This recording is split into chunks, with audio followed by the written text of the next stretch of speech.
Hello. Welcome back. We're here with me, Ryan, from Amber Bros, and we're playing Fire Emblem Sacred Stones. Ignore that. I don't know if you heard that. Anyway, yeah, so let's just pick up. When we last left off, we're fighting people for the first time. We were running away from Volter, who just stabbed us, and seems like Erica is very disoriented and scared, but she has to be strong through this whole battle. It is her destiny. Alright, and she's talking about how she's played games with her brother and Leon. I'm gonna say Leon. That's the one I'm calling. And Leon is the friend that her and her brother had back when they were kids. He is the Prince of Grado. So, if that means anything to you guys. Why would the Empire do this? Yeah.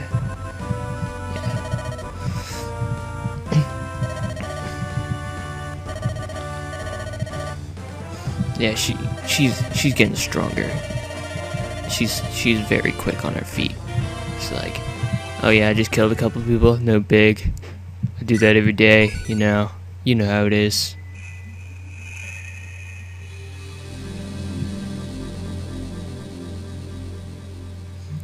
Escape. Okay, so we're on Escape. It's the first level. Now this is Princess Tana from Frelia, and I'm guessing this is some kind of Frelia outpost, or maybe it's just maybe it's actually the castle Frelia. Okay, no, it's not. It's not. Oh, they're waiting for us. How nice. She's such a nice person. Okay. She sends us good tidings as she stays and waits for us to get close and, help her out. Or her help us out, because that's what she's doing. But it seems as if the enemy is closing in, and I don't know if this is a very good position for her. It doesn't seem like it. And this guy, he seems very cocky. And he shows it in his moves. He's kind of showing off with his spinning of this lance in the air. Yeah, that's what happens when you face my lance.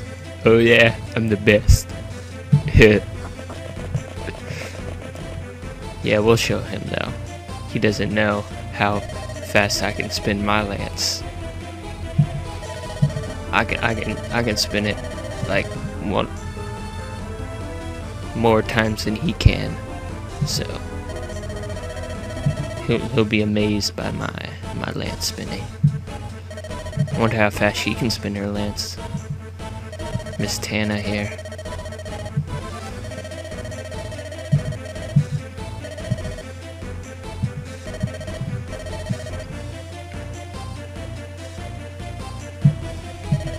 Yep, and it seems Tana is being very defensive here. But she can't fight against this whole army all by herself. It doesn't seem like she can do it very well.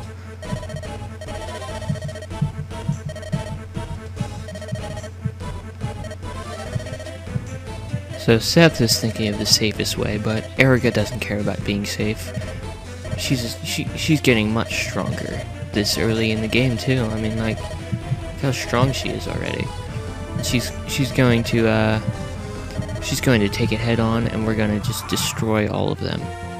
Okay, since Seth is really defensive and he's going to destroy everyone, I'm gonna send him out first into the wild to go destroy him. This is a very easy battle, I'm guessing. So I'm just gonna go head on. Wow, he really is fast. I didn't think he could ride all the way over to that spot. Okay, there's a couple things I need to tell you before we start battling. Well, I already started battling, but I'll just be talking while I'm doing this.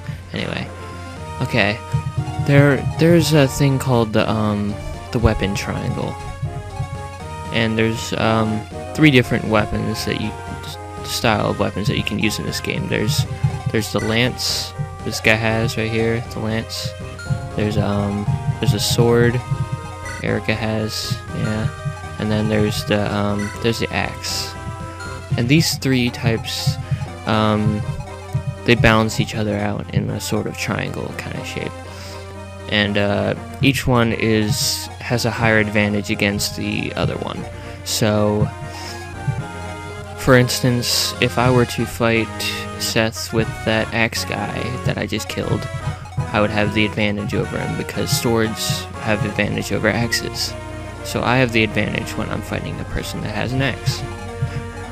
And axes are good against lances, and lances are good against swords. So it kind of goes in a cycle like that.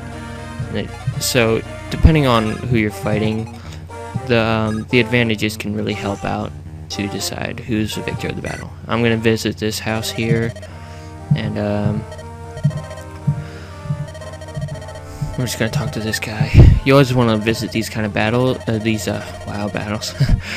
You want to visit these kind of houses in like villages and stuff, because sometimes they'll give you items that could be useful and stuff like that, and some information maybe if you care about the background story of things too.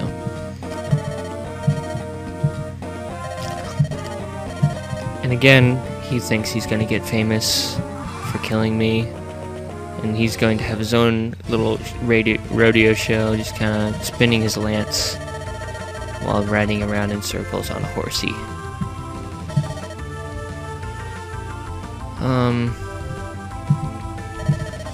Franz is back from Frelia, and he's brought with him a man in large armor, and it's Gilliam. He's from Frelia, so these 2 will join the battle with us. So we're just gonna own everybody with him. Okay, so yeah, Gilliam is our tank. He is probably the most defensive person at the moment, maybe. I'm not really too sure about it though. Yeah, okay. And this shows their stats here. Defense, right down there near the bottom. Franz has 6, and Gilliam here has 9. He has more health than him too. So with Gilliam, we're gonna fight this man here with the lance, fancy Lancy. That's what we're gonna call them. We could just keep that as their name from now on. These little guys, they're called the Fancy Lancies. Gosh, what could we name these guys here? I don't know. Iron axes. You guys have any suggestions? No? Alright. That's fine. That's fine with me. And I don't really mind if you guys don't have any suggestions. I guess I could think of something. Probably not really now. I'm probably going to be thinking about this all day, and I'll just come up with something. Anyway. I think Franz can take care of that. Maybe even Erica could own him. But, yeah. So this right here, I'll show you, even if I don't have the advantage, since I'm using a sword against a lance, it doesn't always determine the battle, especially if he has such low health. But, I'm much stronger than he is with Seth.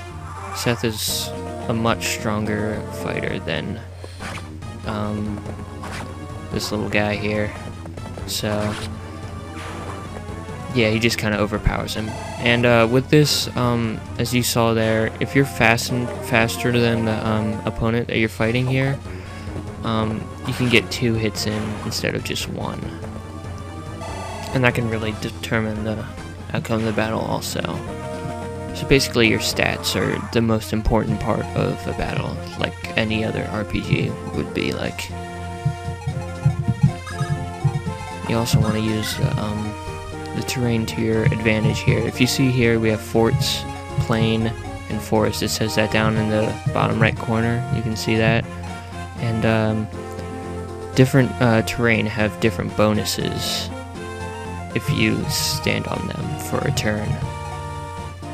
So while you're standing on this terrain, you have defense 2 and avoidability plus 20%. So it'll be that might tip the scales in your favor also. So you want to make sure you use that to your advantage too. But there's not much terrain around here in the middle of the battle here, so it's kind of hard to use this to our advantage too much.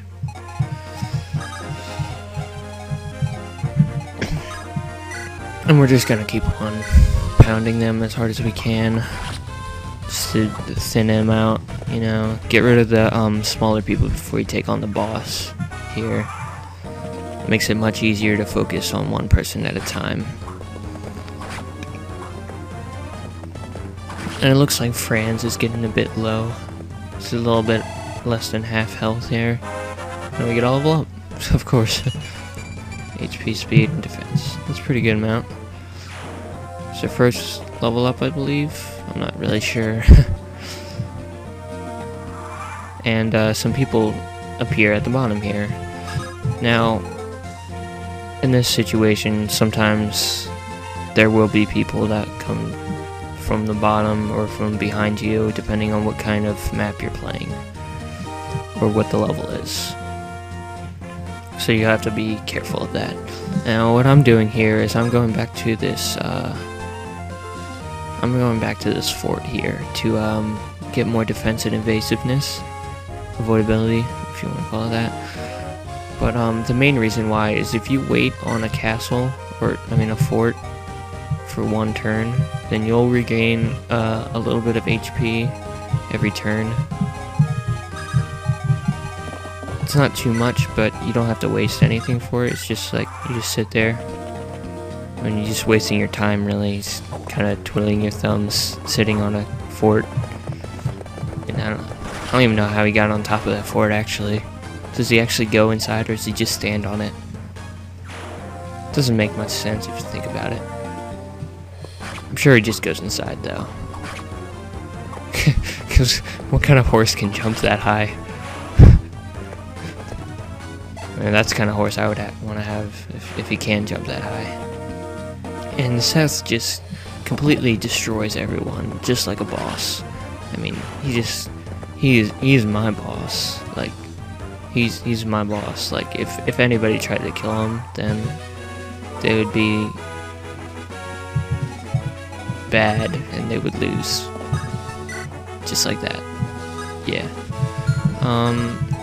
I don't know, should I fight him with, I don't think I'm gonna fight him with Gilliam or Franz, so I don't really have to move them at all. But I'm thinking of fighting with Seth, and if it doesn't kill him, then I'll fight him with Erica after that. And we're gonna give Zave. Oh yeah, I'll totally own him. See if I can.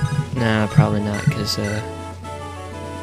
oh wow, the hit percentage isn't too good. And it seems like he's hitting a 13, which would leave me at a really low health. But there's also a chance that I could get a critical strike, evasiveness. I can always rescue her, and I guess I'll do that just in case. If she doesn't win, I'll show you how to rescue people, which would be easy.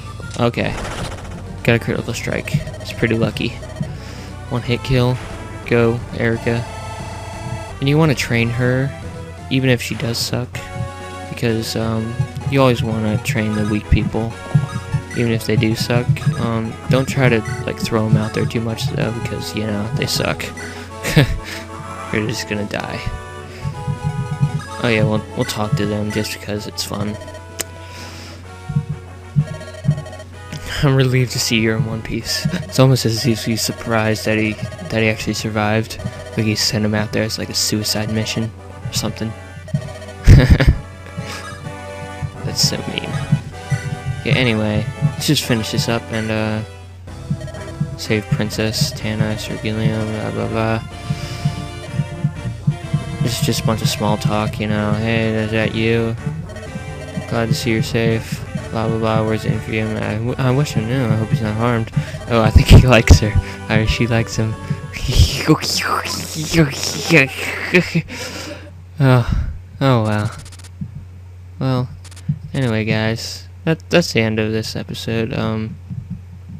Catch up with you later, I guess.